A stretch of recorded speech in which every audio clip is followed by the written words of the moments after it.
En el libro Bases Agropecuarias, el capítulo 2 está referido al agua y bueno, tiene datos sobre las características del agua, el uso del agua en las producciones y sobre análisis de calidad de agua que después podemos usar también en el trabajo práctico. En en este segundo video de la clase, fíjense que vamos a hablar netamente del agua en la producción animal. Son muchas diapositivas que vamos a pasar rápido porque son muchas fotos.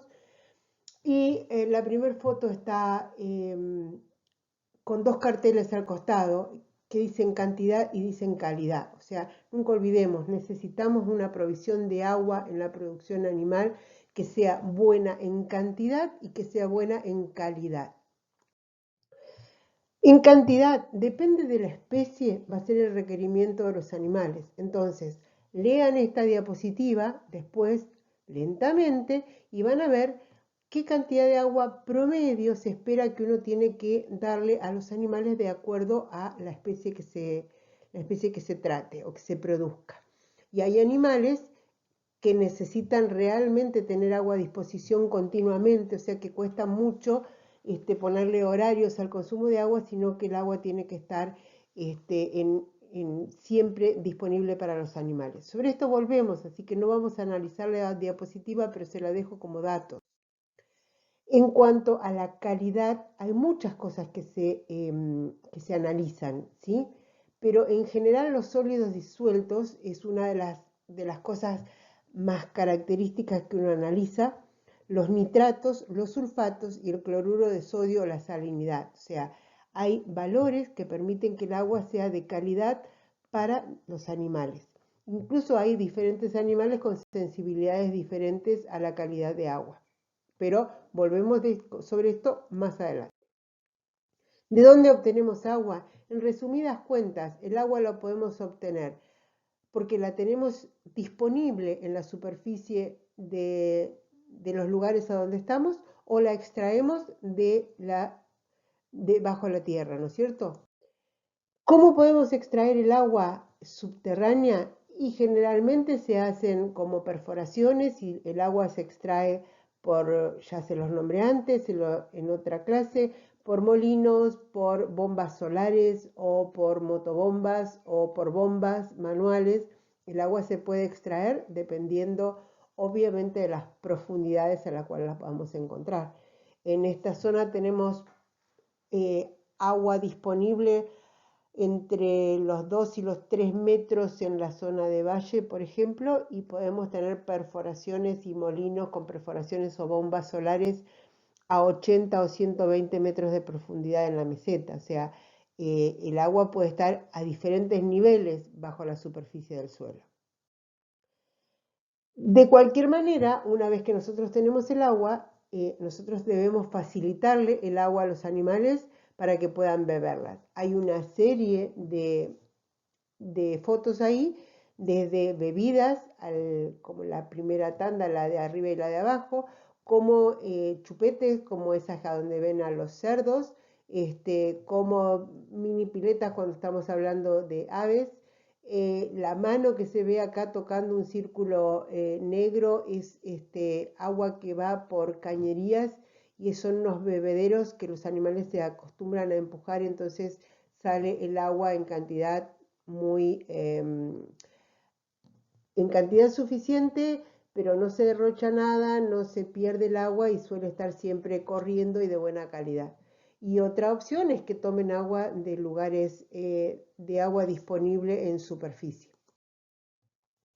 Y cuando hablamos de producciones, nosotros vamos a ver que no solamente tenemos que pensar en el agua como la cantidad de agua para beber, sino la cantidad de agua que se necesita para producir comida. Esto que vemos que ha sido producido acá ha sido cultivado y ha sido regado como para poder formar una planta de buen tamaño que ha florecido, fructificado y que nosotros después la podemos almacenar en diferentes formas como van a ver más adelante en otra clase. ¿Por qué ¿Por qué es tan importante que los veterinarios tengan conocimiento sobre agua? Así como yo les digo que deben de conocer sobre suelo y deben de conocer sobre plantas, deben de conocer sobre agua. Porque de eso dependen las producciones. O sea, necesitamos saber sobre la calidad del agua. O sea, no es que necesitemos retener los valores, necesitamos o necesitan saber que hay valores o rangos que se pueden consultar en tabla y saber leer un análisis de agua que vamos a mandar a hacer en un laboratorio específico. Pero se debe saber algunas cosas como cuál es el diseño de instalaciones, cómo tiene que ser la ubicación de las bebidas, cómo tiene que ser la cantidad y la calidad del agua y la ubicación de la bebida en un corral de feedlot, cómo se calculan las cantidades que tengo que tener por día o que tengo que tener almacenada. Y bueno, obviamente hay producciones especiales en las cuales se necesita el agua de otra manera, ¿no es cierto? Como la cría de ranas, la cría de caracoles, otros animales no convencionales. Pero son producciones en las cuales están involucrados los veterinarios. Así como estamos hablando siempre de la necesidad de tener agua, tenemos que saber que el exceso de agua también puede ser un problema. O sea, si nosotros tenemos inundaciones, podemos perder un cultivo, podemos perder la comida. Si tenemos inundaciones, tenemos problemas de sanidad normalmente. Tenemos que saber además que el agua puede ser, cuidado con este concepto, el agua puede ser tóxica para un animal sediento. O sea, un animal que ha pasado mucha sed, hay que saber cómo darle agua y ahora vamos a ver cómo. Y, por ejemplo, los animales que permanecen mucho tiempo con las patas en el barro van a tener problemas en los pies, en las patas. Entonces, muy característicos de, por ejemplo, feedlots que se producen en zonas a donde no tenemos buen drenaje, o bebidas que han quedado perdiendo, todo ese tipo de cosas que hay que tenerlas en cuenta cuando estamos hablando de los lugares a donde se ubican los feedlots y la forma de drenaje que tenemos que tener para, por un lado, no tener los animales encharcados y por otro lado, evitar contaminaciones.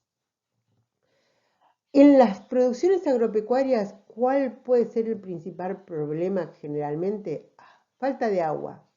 Pero a la falta de agua hay que a veces sumarle no solamente la falta de agua por sí misma, sino la falta de lugares a donde proveer del agua, o sea, la falta de bebida, la falta de aguadas. La falta de sombra es algo muy importante, principalmente porque eso cambia la temperatura del agua y aparte cambia el comportamiento de los animales. Las contaminaciones que hay que evitar en los encierres y en los campos, pero también tenemos que hablar que un problema puede ser la falta de un sistema de riego para la producción de forrajes o ser ineficientes en el uso del agua, y como esto podemos sumar 1000 factores más. Esta diapo se las puse solamente porque es anecdótico. Es José Hernández en 1882. Escribe un libro que es Instrucción del estanciero, que hace toda una serie de consideraciones para aquel que quiere empezar a criar ganado.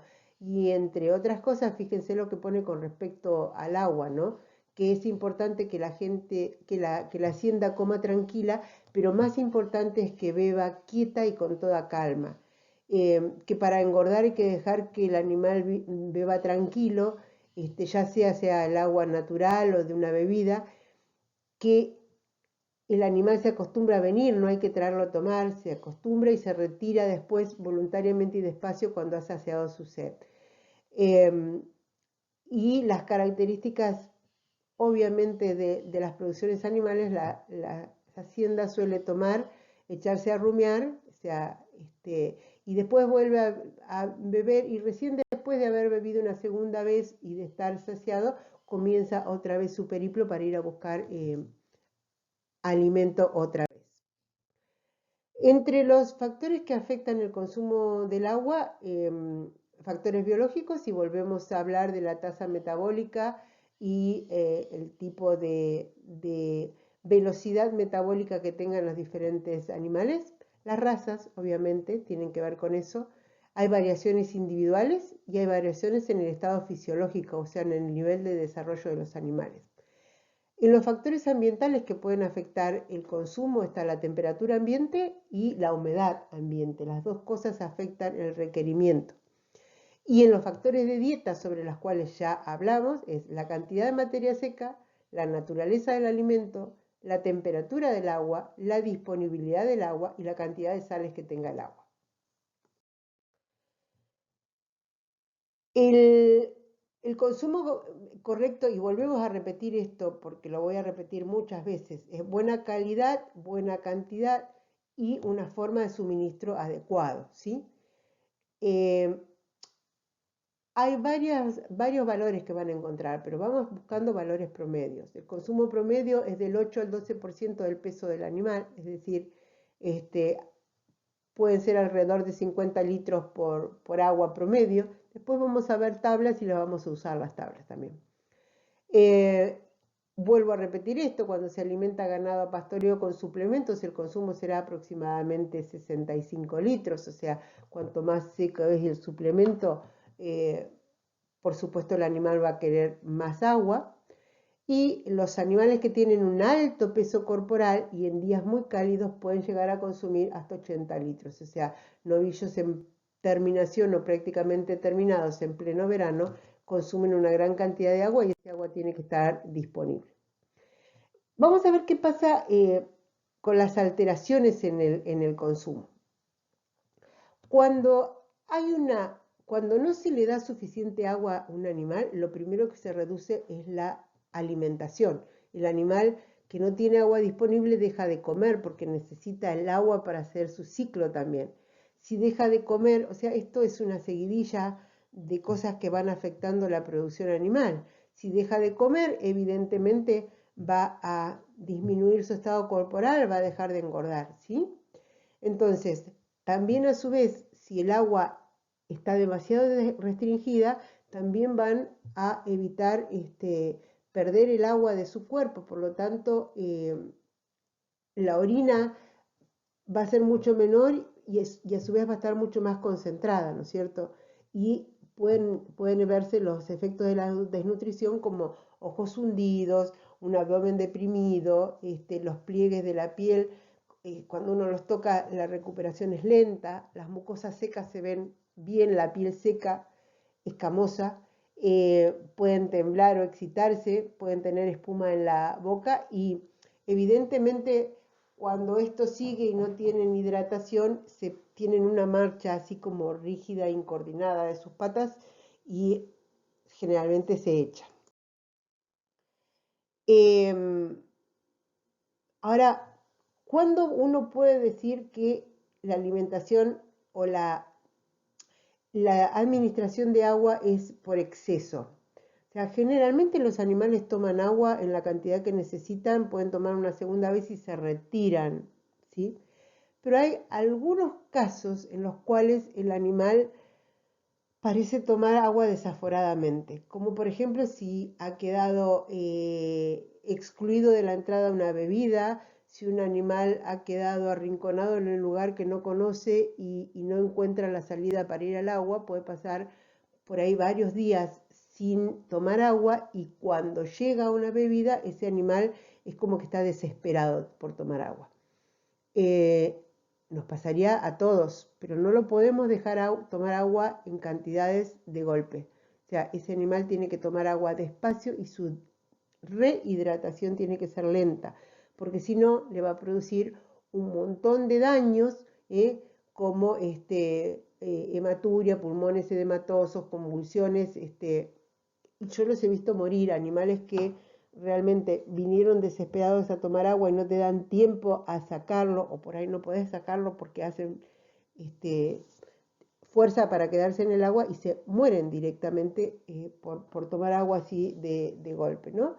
Y es rapidísimo, les origina un edema cerebral y un coma terminal y se mueren. Entonces, a ver, el agua puede ser mala por déficit y el exceso puede producirse cuando se administra mal. O sea, hay que tener mucho cuidado hasta aún en las peores sequías, la provisión de agua a los animales tiene que ser continua, porque si no, les puede producir estas cosas. La cantidad de veces que los animales van a tomar agua va a depender de la especie, del lugar a donde están, del acceso que tengan a una bebida. O sea, en potreros chicos y en animales que saben que tienen agua disponible, como que ellos se permiten ir y venir, entonces pueden venir muchas veces a tomar agua. Las vacas que están dando de tomar leche en estas condiciones también. Eh, pero, por ejemplo, cuando nosotros tenemos zonas de monte con campos, con potreros muy grandes, el animal a veces tiene que caminar 7, 8 kilómetros hasta el final del potrero y vuelve. Y como ustedes saben o imaginan, lo primero que se comen en los alrededores de la bebida y después tienen que caminar cada vez más. Entonces el animal tiende a, por ejemplo, en invierno venir a tomar agua cada 2 días. Y en verano ustedes van a ver un corral en plena meseta con animales durante muchas horas tiradas abajo de las jarillas esperando que pase el calor a una pequeña sombrita para volver a tomar agua, rehidratarse y salir. O sea, depende la costumbre, las veces que toman agua va a depender del lugar a donde están, ¿sí? También hay como los animales, cuando tenemos animales con cuernos, animales astados, normalmente toman agua primero, es porque se tratan de hacer valer la dominancia esa. Y también hay una jerarquía, ¿sí? Hay animales que son líderes que siempre son los que toman agua primero. Cuando los animales no están acostumbrados al agua salina, primeramente la olfatean, toman un poquitito y como que ven su efecto.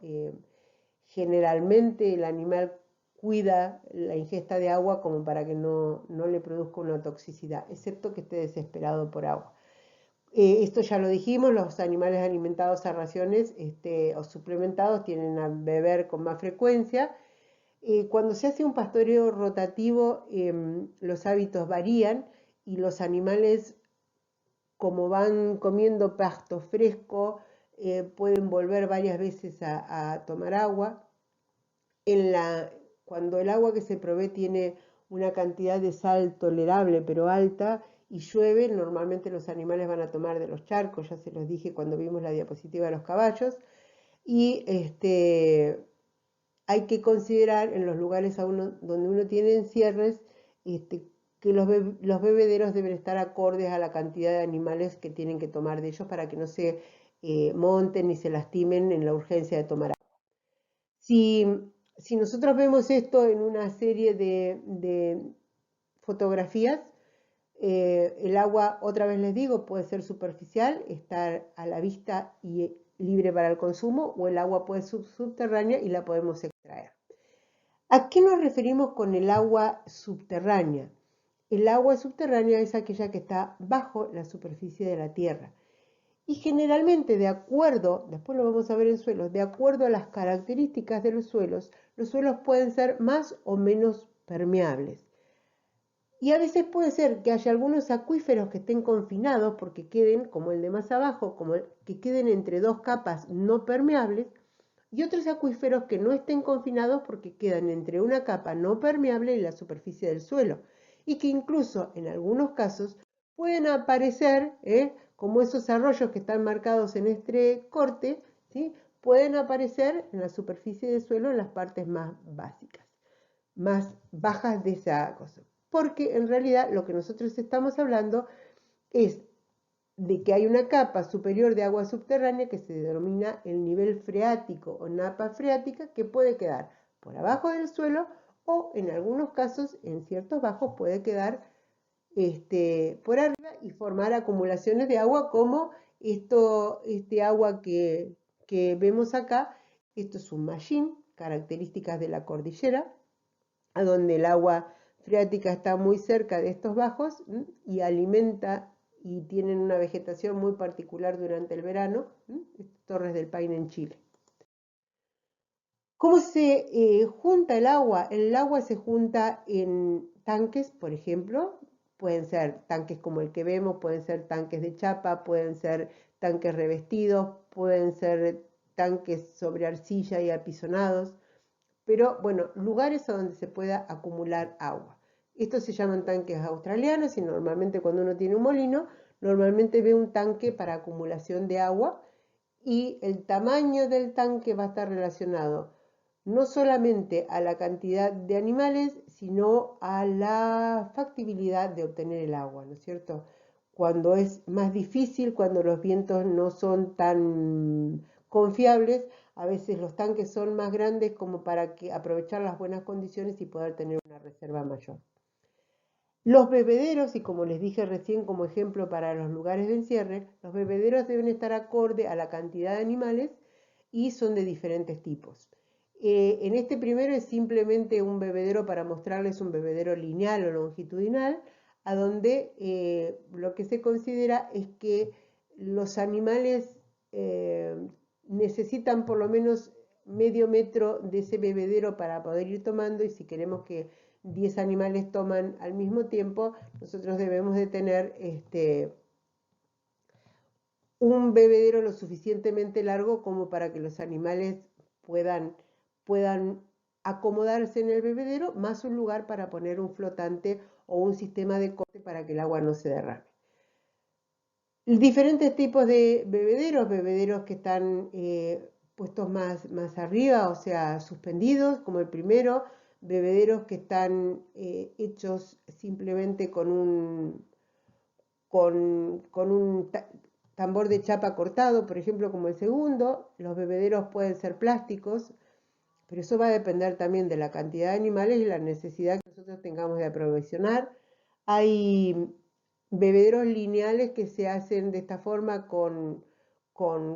se construyen y que pueden tener en el medio una pared más alta. Esto se usa principalmente para que el animal pueda tomar de ambos lados sin asustarse, y esto es principalmente entendible y justificable cuando los animales son ariscos, para que no tiendan a pelearse, golpearse, si solamente hay un alambre divisorio. Los animales son mansos, realmente no es tan necesario. Este es un caso de un bebedero redondo y, a ver, vamos a razonar. Un bebedero redondo es como que proporcionalmente deja lugar a que beban más animales por unidad de agua expuesta. ¿Por qué? Porque al hacer redondo, los animales se van a poner como rayos ubicados para poder tomar, ¿no es cierto? Entonces, su cabeza no es la parte más grande, entonces van a poder entrar muchas cabecitas unas al lado del otro, y los radios que salen hacia afuera forman un triángulo que permite a la parte más gorda, más grande del animal, quedar más alejado de la bebida. Entonces, son mucho más los animales que se ubican en forma radial en un bebedero de este tipo redondo. Y además, en el medio, este bebedero tiene el flotante y tiene una cantidad de agua almacenada, cosa de que los animales que llegan de golpe puedan tomar muchos al mismo tiempo sin tener que esperar mientras se sigue llenando la bebida. Cuando no hay fondos o cuando necesitamos aprovechar alguna cosa, hasta una bañera vieja puede venir bien para hacer una bebida. Depende, pero siempre la función es darle agua disponible de buena calidad, así que cualquier recipiente viene bien. En las aguas superficiales estamos hablando en aguas corrientes como el agua del río, o podemos hablar de aguas quietas, ¿no es cierto?, como lagunas o lagos. Todos son lugares a donde uno puede dar de beber a animales. También hay otras construcciones que se llaman tajamares, como esta que se ve acá, que en realidad no es más que cuando se tienen algunas lagunas temporales en los campos muy secos de la meseta.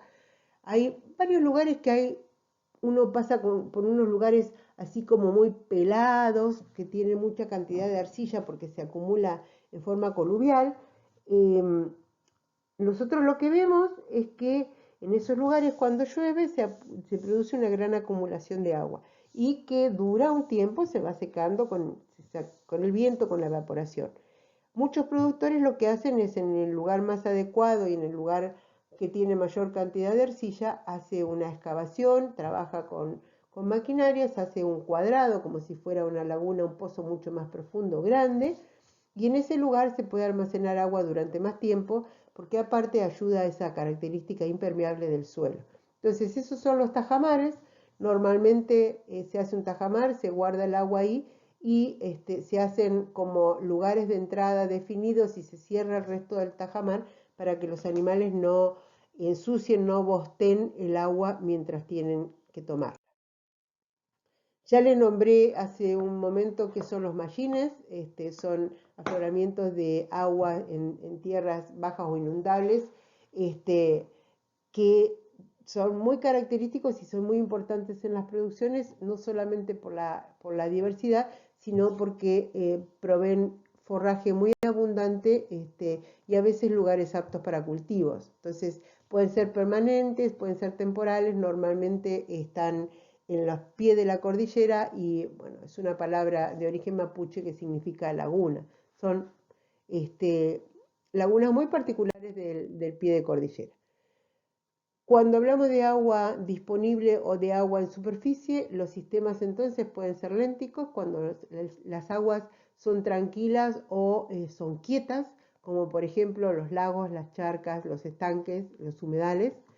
Pero también pueden ser sistemas lóticos, que son los sistemas a donde el agua está en permanente movimiento, el agua corre, como por ejemplo en los ríos. Siempre obviamente se mueven en una sola dirección, y nosotros estamos acostumbrados a este tipo de ríos en el valle de la provincia en la que estamos.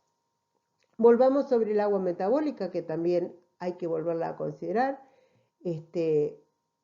Volvemos a recalcar que es el agua producida por los procesos metabólicos en los tejidos, mayormente por la oxidación de nutrientes. Y entonces las tres clases centrales de nutrientes, que son las proteínas, los carbohidratos y las grasas, producen diferentes cantidades de agua de acuerdo a la oxidación de cada uno. Esto ya lo hemos visto, en algunos de los animales domésticos, o en la mayoría, el agua metabólica puede representar solamente entre el 5 y el 10% total del agua consumida. O sea, por más que metabolice un animal, coma un animal, por más que libere agua, nunca va a alcanzar para sus necesidades básicas. Puede por ahí disminuirle un poco su necesidad, pero no cumple con las necesidades. Y ese agua, otra vez, tenemos que relacionar la cantidad de agua con la cantidad, el tipo de alimentos y la cantidad de materia seca. Entonces tenemos que definir un valor que normalmente se usa mucho en las producciones, que es materia verde, es aquella que nosotros tenemos cuando tenemos un cultivo en estado normal, que lo vemos verde, que está durante su desarrollo. Nosotros cortamos y pesamos una cantidad determinada de la superficie de ese cultivo y lo que obtenemos es una materia verde, ¿sí? Pero esa materia verde tiene un porcentaje de materia seca y un porcentaje de agua. Entonces, para obtener el porcentaje de materia seca, que es sobre lo cual se basan casi todas las dietas animales sobre las cuales después vamos a hablar, para obtener el porcentaje de materia seca de una biomasa o materia verde, nosotros secamos ese material hasta peso constante y entonces sabemos que se ha evaporado todo el agua y que lo que queda es la parte de materia seca, ¿cierto? Las plantas en etapas inmaduras pueden tener 70-80% de agua, lo cual quiere decir 20-30% de materia seca, y en las semillas, sin embargo, la cantidad de materia seca es la mayoría, o sea, el 90%, mientras que solamente un 10% es agua. Entonces, esto ya lo estuvimos repitiendo, de acuerdo a la cantidad de materia seca que se ingiere o al grado de humedad que tenga un alimento, va a ser la cantidad de requerimientos de agua que tenga un animal. El consumo de materia seca por tamaño y edad en terneros es del 2,3 del peso vivo y en las vacas del 1,5 al 2% del peso vivo. Fíjense, a temperaturas de 25 a 30 grados, el consumo de materia seca, o sea, los animales consumen menos cuando la temperatura aumenta. O sea, hay un consumo de menos del 10% cuando la temperatura es de 25 a 30. Y si esa temperatura sube de 30 a 35, el consumo de materia seca también disminuye, ¿sí? O sea, porque lo que requiere el animal es tener una temperatura adecuada para realizar su proceso, si es posible, con agua, con sombra y no tan calurosa. El cuadro de abajo es la cantidad de materia seca que se consume, que puede consumir una vaca de diferentes pesos y produciendo diferentes cantidades de leche, para que vean ustedes cómo va variando el consumo a medida que se aumenta el peso del animal y la cantidad de leche producida. Estos son ejemplos, después vamos a trabajar en el trabajo práctico con otro ejemplo más. El consumo de agua difiere entre vacas que están lactando, vacas que están preñadas, animales que están creciendo, animales que están en terminación o engordando. Y a su vez, miren que eso no solamente depende de la categoría del animal, sino también de la temperatura ambiente. Este es un gráfico que resume lo que les estoy diciendo. A medida que aumenta la temperatura, el consumo de agua es cada vez mayor. Fíjense, hay un consumo mayor de agua y hay un consumo menor de materia seca a medida que aumenta la cantidad de calor que tengamos. Esto es simplemente para mostrarles cómo se puede afectar la temperatura del agua simplemente por tener los bebederos a la sombra o no, ¿no es cierto?, de acuerdo al horario. En una tarde calurosa a las 5 de la tarde, una bebida que está al sol puede tener 31 a 37 grados, 35 grados, y tiene muchos grados menos cuando está a la sombra. O sea, cuando hablamos de la calidad del agua, también tiene que ver con la temperatura. La temperatura que tiene el agua hace que el animal, como estaba en el cuadro anterior, consuma más o menos cantidad de agua. Esto es simplemente para que vean las necesidades que puedan tener y para que lo tengan por si no les alcanza la información que les damos para contestar las primeras preguntas del práctico. Otra cosa que es importante es que la velocidad con que se renueva el agua de una bebida, ¿no es cierto? Hay flujos muy lentos que hacen que el animal finalmente esté mucho más tiempo en una bebida, que venga muchas veces a tomar, que tarde mucho tiempo en tomar, que gaste tiempo ahí en la bebida, que se amontonen los animales. Si nosotros tenemos una tasa de flujo de agua, o sea, el agua que corra mucho más libre para llegar a la bebida, eso tiene que ver con las cañerías, tiene que ver con el sistema de almacenamiento de agua, las cantidades, o sea, es un problema de física. O sea, tratar de que el flujo de llegada de agua desde el tanque australiano a la bebida sea veloz, cosa de que el animal pueda tomar, saciar su sed y moverse, porque los animales que están en un rodeo a veces tienden a tomar en el mismo horario. Entonces, si están todos esperando que el agua vuelva a llenar la bebida, puede ser problemático. Y aparte es como un gasto de tiempo, animales que están ahí expuestos a unas condiciones no adecuadas. Esto ya lo vimos, la naturaleza del alimento. Alimentos con alto tenor proteico, o sea, suplementos minerales o nitrogenados, hacen que se aumente el consumo de agua. El consumo de agua en los encierres tienen que estar muy bien calculado para la categoría animal que se esté tratando. Los pastoreos rotativos quieren decir que nosotros a los animales no los dejamos todo el tiempo así liberados a pastorear todo un potrero, sino que el potrero se lo vamos dando gradualmente para que lo puedan ir aprovechando y a su vez para que la parte que liberen pueda recuperarse para un próximo pastoreo. Después vamos a ver que este tipo de pastoreos hacen más eficiente el uso de las pasturas y a su vez hace más eficiente el uso del agua.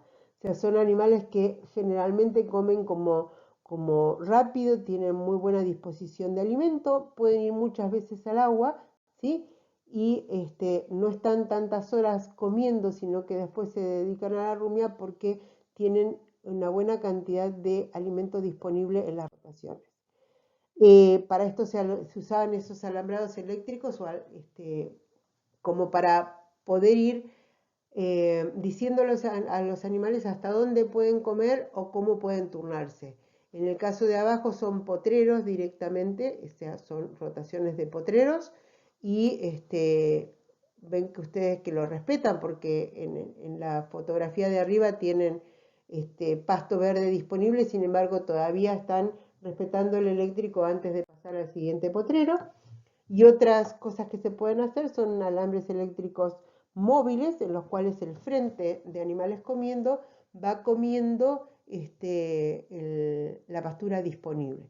Estos animales que normalmente comen en buena cantidad en un tiempo corto suelen ir a beber muchas veces y después tienen un tiempo de rumia acorde al aprovechamiento de toda la comida que han ingerido.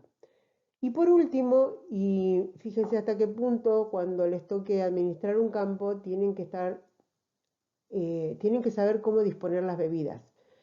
Si nosotros tenemos parcelas grandes, por ejemplo, como suele haber acá arriba en la meseta, hay cosas que son incorrectas, como por ejemplo poner las bebidas en una punta y hacer ese tipo de triángulos como para que los animales siempre vengan a tomar en una esquina, o es también incorrecto dividir el campo en triángulos, porque en realidad no se distribuye bien el pastoreo de los animales y los animales deben caminar. Sin embargo, se considera correcto hacer la división en cuadrados, porque los animales se van moviendo libremente hacia el fondo, y se considera aún más correcto hacer pasillos como los que se ven en la parte de abajo, en los cuales la aguada puede estar en el medio o puede estar en un extremo, pero lo que se hace es pasillos como para que los animales puedan pastorear diferentes potreros y después volver a la aguada. No pisotean el resto y no malusan las pasturas por pisoteo. O sea, la disposición de las aguadas también es importante cuando uno tiene que diseñar un sistema de pastoreo. Nos vamos al próximo video que tiene que ver con los análisis de agua.